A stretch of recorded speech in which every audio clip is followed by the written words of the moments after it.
จังแม่นคิดยังอยู่พี่น้องเอ้ยเนาะซื้ออยู่บ่บ่ปากเลยพี่น้องน้องเพิ่นเนาะโทรสิบ่บุดเนาะบุดกลายเป็นบูดเลย มันสิยิ้มกับผัวเนาะ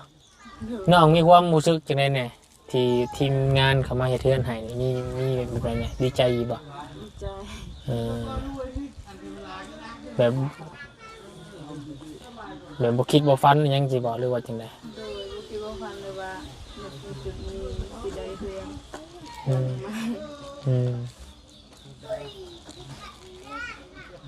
เห็นแต่คนอื่นได้เนาะ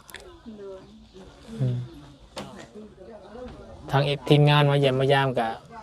พยายามเว้าแหละเนาะถามยังก็ถามไม่ลดเนาะ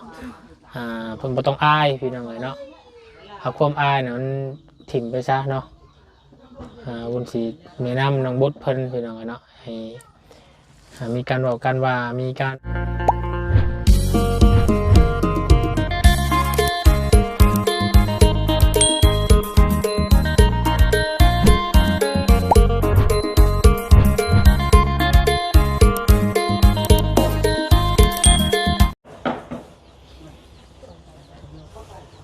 เป็นยังไงเนาะเปิดคลิปเปิดภาพออกมาตอนนี้ทางบนเองน้องก็ได้มาติดตามเนาะทางเฮือนซันลานแปนของน้องบุตรสบาตากลมพี่น้องเอ๋ยเนาะเอาก็คือมื้อนี้ทางลุงจันทร์ก็ได้ไปสั่งเนาะแผ่นสังกะสีหรือว่าแผ่นหลังคาเพื่อมามุ่งเฮือนกับน้องบุตรเพิ่นนี่แหละพี่น้องเอ๋ยเนาะก็งบก็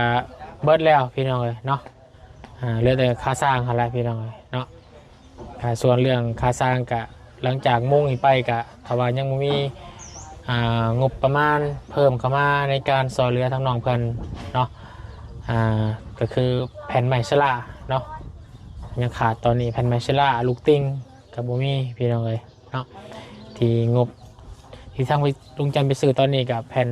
สังกะสีกับจิบูเบิดไปจากล้านเนาะก็จะได้หักเอาค่าสร้างออกมาแน่เพราะว่าค่าสร้างนี่กะเพิ่นเฮ็ดแล้วประมาณ3นี่เนาะได้50%พี่น้องเลยเนาะกับจะได้จ่ายครึ่งหนึ่งพี่น้องเลยเนาะของมูลค่าสร้างที่ตกลงกันไว้เนาะเพราะว่าสร้างก็จะได้ยุดเนาะเราก็จะได้โจ๊ะเนาะก่อนพี่น้องเลยเพื่อนน้องบดเพิ่นเนาะเพราะว่าเงินมูลกับ2 ล้านก็คือบวกใส่น้ำกันกับค่าสร้างเนาะน้ำกันไปเลยกะสิให้จ่ายค่าสร้างเป็นก่อนถ้าว่ามูลค่าแล้วนะพี่น้องถ้าว่ายังไม่มีงบหรือว่ามีขั้นตอนต่อไปนะเนาะเพราะว่าทีมงานเรากับรวบรวมกันมากพอได้แต่ค่าสร้างกับหลังคาพี่น้องตอนนี้ทางลุงจันทร์กำลังไปสั่งอยู่เซโปนเนาะผมก็เลยเข้ามาอัปเดตมาถ่ายทำในพี่น้องแล้วมาแจ้งพี่แจ้งน้องน้ำกันพี่น้องเลยเนาะก่อนอื่นในพี่น้องเด้อขอกราบทักทายสบายดีพอเป็นพี่น้องเอฟซีรถสุขุมทุกคนพอเจอกันดีคือเก่าเนาะกับ2 YouTube อุนซ่าละวันพี่น้องในนามสะพานบุญมาเน่กะได้มาหาครอบครัวน้องเพิ่นเพื่อเบิ่งเวียกงานแต่ละขั้นตอนไปทำกันพี่น้องเนาะตอนนี้เพิ่นกำลังเฮ็ดบันไดเนาะลูกติงฮอดขั้นตอนที่ลูกติงแล้วพี่น้องแต่ว่าลูกติงเฮาบ่มีเนาะก็เลยต้องให้สร้างเพิ่นก็แก๊กก่อนนั่นแหละพี่น้องเนาะก็ถือว่า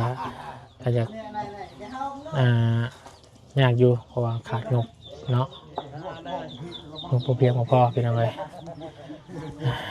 พี่น้องเลยเดี๋ยวไปเยี่ยมไปยามไปถามข่าวบนกันเนาะกับทีมงานสร้างทางบุตรบรรยูบอลหรือว่าจังไหนเนาะไป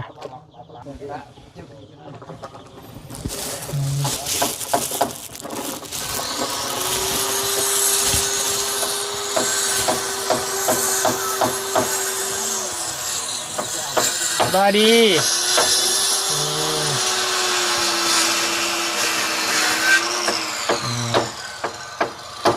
เราตีแบบตั้งลูกติงเนาะแต่ว่าลูกติงโมมียังไม่ทันมีลูกติงเนี่ยยังทันมาลูกติงโมมีเงินซื้อไม่มีเงินซื้อเลยเบิดเงินแล้วสร้างเลยสบายดีสร้างสบายดีมีแต่ทางบ่อจันกำลังไปซื้อแผ่นสังกะสีมาให้แผ่นหลังคากับเป็นลมพี่น้องเนาะเป็นลม เป็นลมจากแผ่นก็ 8 แผ่น 8 แผ่นเนาะ8 แผ่น เยอะมาก ขนาดเป็นลมก็ยังสิเขาล้านได้พี่น้อง ตัวจักใช่บ่ เฉพาะเป็นลมเนาะแม่นแม่นเป็นลมกับแผ่นละแสนเช้าแม่นใช่ล่ะ8 แผ่นกันว่ะหลังคาอีกหลายล้าน ลายบุญชนหลายล้านเลยเจ็ดตัวอ๋อ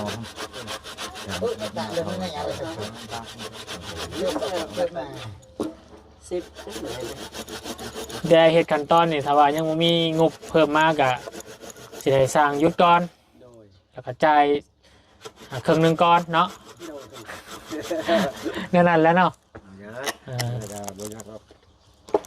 ถ้าว่ามันจังได้จังว่าโอ้ลมกันตืมอะนะ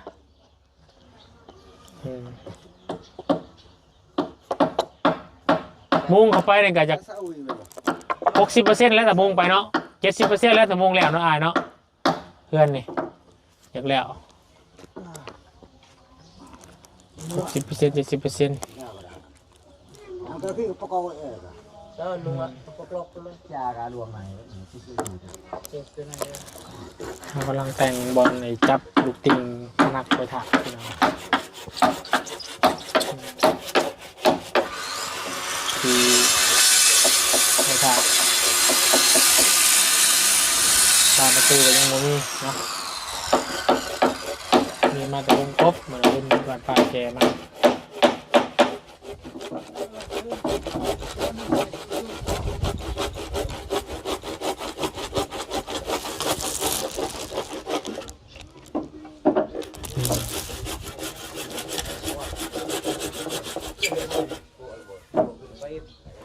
บ้านใหญ่กับ2เนาะบ้านใหญ่ในบ้านหนึ่งบ้านละ500,000เนาะตอนวุ้นซื้อที่ผ่านมาบ้านหนึ่ง500,000 2บ้านละล้าน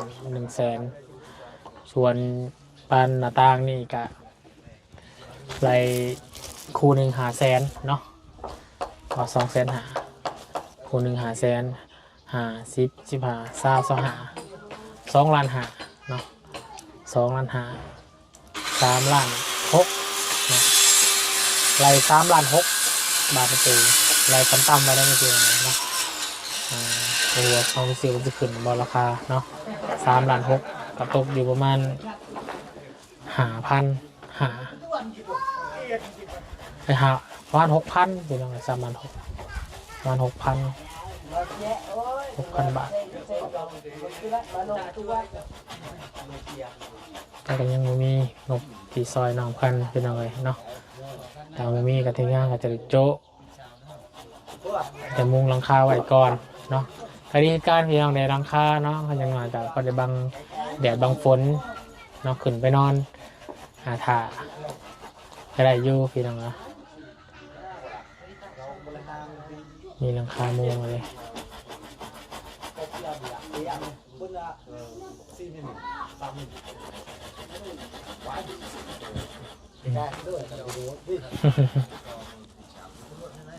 ชนะช่างซีมาเนี่ยมุงมือเดียวกันแล้วเนาะ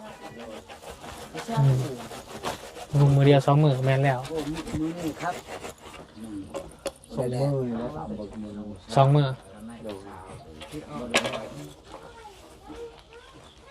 ในเจ้า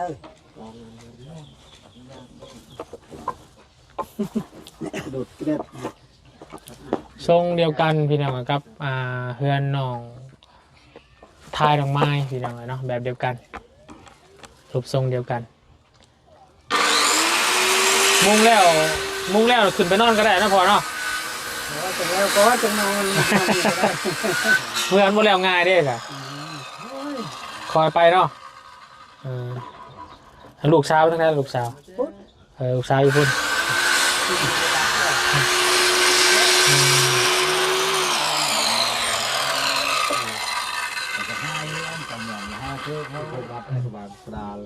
เพบัตแอมไว้แล้วนอนเนาะมันจำเป็นแล้วเนาะมันขมังมันงบก็ยังบ่มีต้องเฮ็ดแบบนั้นเพบัตมงแล้วครับโอเพบัตกับผ้ากระจัดเนาะยังมีคำอย่างแอมไม่แอมพาชลาว น่ะยากได้เอายาต้องกระสับผ่าเอาเดียว อ่า ปลาเนื้อลูก อ่าบ่ได้ไปใส่กับบ่มื้อนี่ เอา บ่ได้ใส่กับบ่ฮะกินบ่ขนมอ่ะให้ลูกกินแซ่บเด้กินกินกาแฟกินแทนข้าวก็ได้บ่ได้ใส่กับบ่เดี๋ยวนี้อ่าใส่ไว้แต่บ่ได้ไปเยี่ยมบ่บ่ได้ไปยามบ่ คิดว่าพ่นวันนี้ ยันหน้า โอ้ยานหนาวเลยบ่ได้ไป อย่าไปวันนี้ จะบ่ถือเราบ่จักหมูปลาถือเราบ่จัก จากว่าบุมีมูดอกมันเวียดนามนะ จะว่าลิงบ่จักเนาะถือเนาะ เลี้ยงแล้ว เมื่อนั้นลิงถือแหวแล้วจนตายสินะ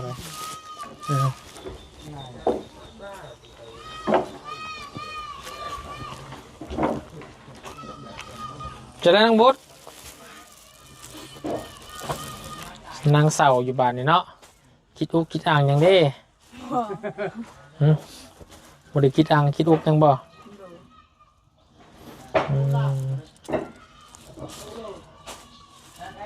เพราะว่าทางนาบ่าวเนาะกับบ่าวจันก็รวมกันพากันไปซื้อสังกะสีมาให้น่ะเด้อซื้อสังกะสีซื้อสิแหละมามุงเฮือนเจ้านี่แหละเด้อแต่ว่าทวงเรื่องแผ่นไม้ฉลามหนูเพียงพอก็จำเป็นแล้วเนาะนอนเอาแพรบัตรแพรมาก่อนเนาะเพราะว่าจากนั้นใดเป็นยังไงเนาะก็ถ้าเฮาก็ซอยยาวเต็มที่พี่น้องเลยเนาะในนานสะพานบุญก็ได้ถ้าคุณยายคนสดซอยมากก็จังว่ามาแจ้งหน่อยท่านนึงเนาะ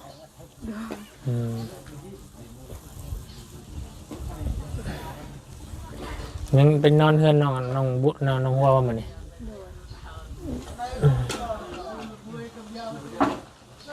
ไปหาสอนกุ้งบ่ บ่น้า น้าบ่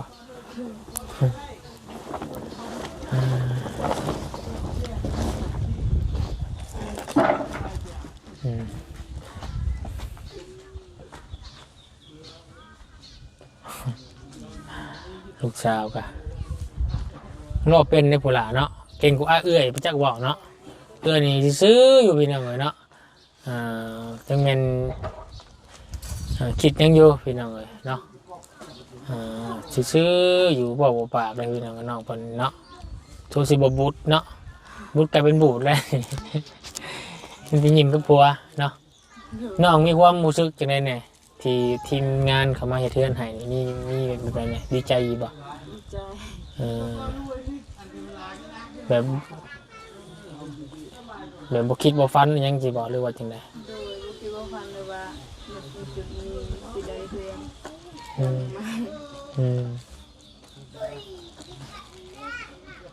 เห็นแต่คนอื่นได้เนาะ โดย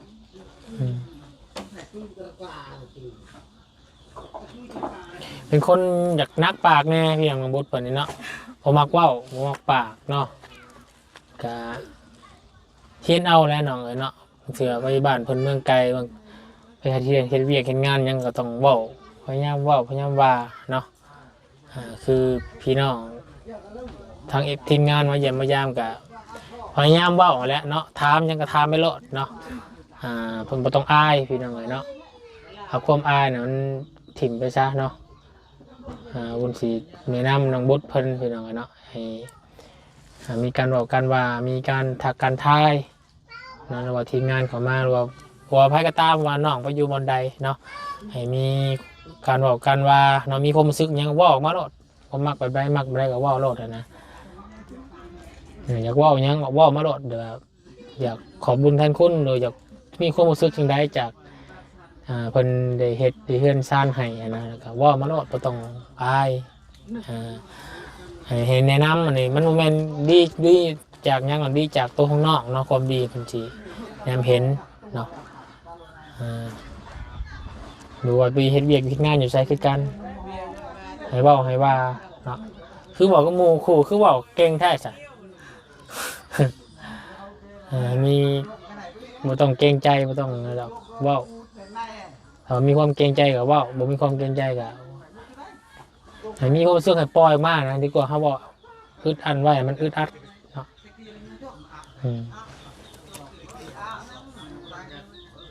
มีแต่มานั่นแหละเด้อแนะนำพี่น้องกันเนาะนางบุตรพรอาจารย์เดี๋ยววนไปเบิ่งสร้างก่อนเด้อพี่น้องกันเนาะ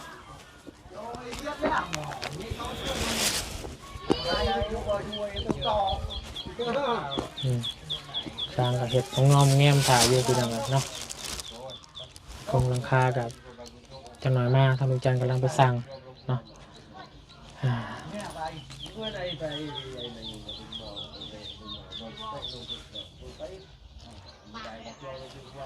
นี่จะมากับมุงหลังคาแล้วก็แล้วเนาะ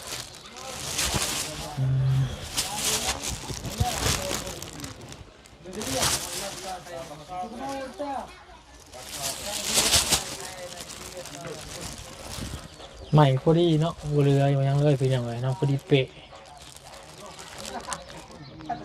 เรือดำเส้นเนาะ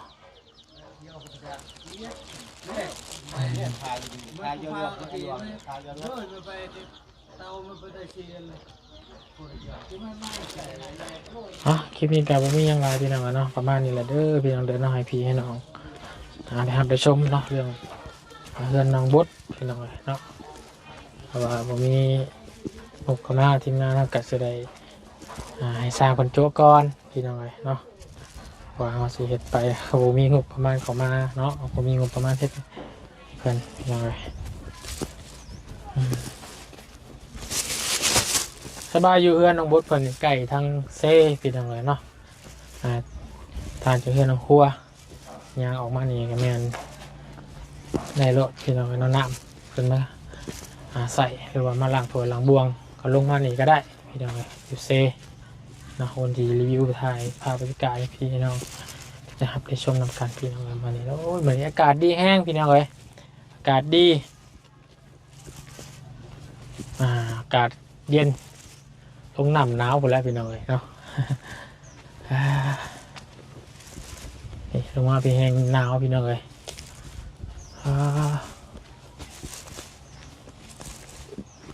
ตอนนี้ยูเซ่พาโตเป็นบอลอาชีพเนาะทางหลายๆคนเนาะเข้ามาเฮ็ดอาชีพหาปลาก็มีพี่น้องประมง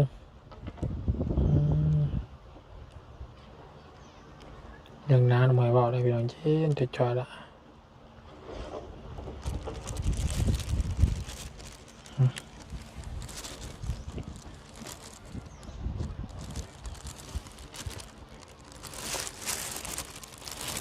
ยังไง งามมาพี่น้องเนาะผมเป็นคนได้วิวพี่น้องเลยคนนี่บ่งาม นี่พี่น้องเลยเนาะภาพบรรยากาศที่ว่าสวัสดีพี่น้องเลยโอเคพี่น้องเนาะสำหรับคลิปนี้ก็มาอัปเดตเยี่ยมยามเนาะเรื่องชานของน้องบุตรพันพี่น้องเลยก็ยังมีงบเข้ามาเพิ่มเนาะโอเคพี่น้องก็จะได้ให้สร้างวัตถุก่อนหลังจากมุงหลังคาพี่น้องเลยเนาะพี่ดีไม่แห้งวัตถุทุกคนนะพี่น้องเด้อสำหรับคลิปนี้ขอลำลาก่อนเนาะผมขอกันคลิปหน้าขอบคุณคุณกับใจพร้อมพี่น้องFCวัตถุทุกคนที่ให้เกียรติติดตามและรับชมเป็นกำลังใจให้กับป่าบุญทีมงานของวัตถุทุกคนพี่น้องนะสำหรับคลิปนี้ขอลาก่อนแล้วสบายดีและสวัสดีเด้อวัตถุทุกคนพี่น้องเลยพี่ดีไม่แห้งเวลาพี่น้อง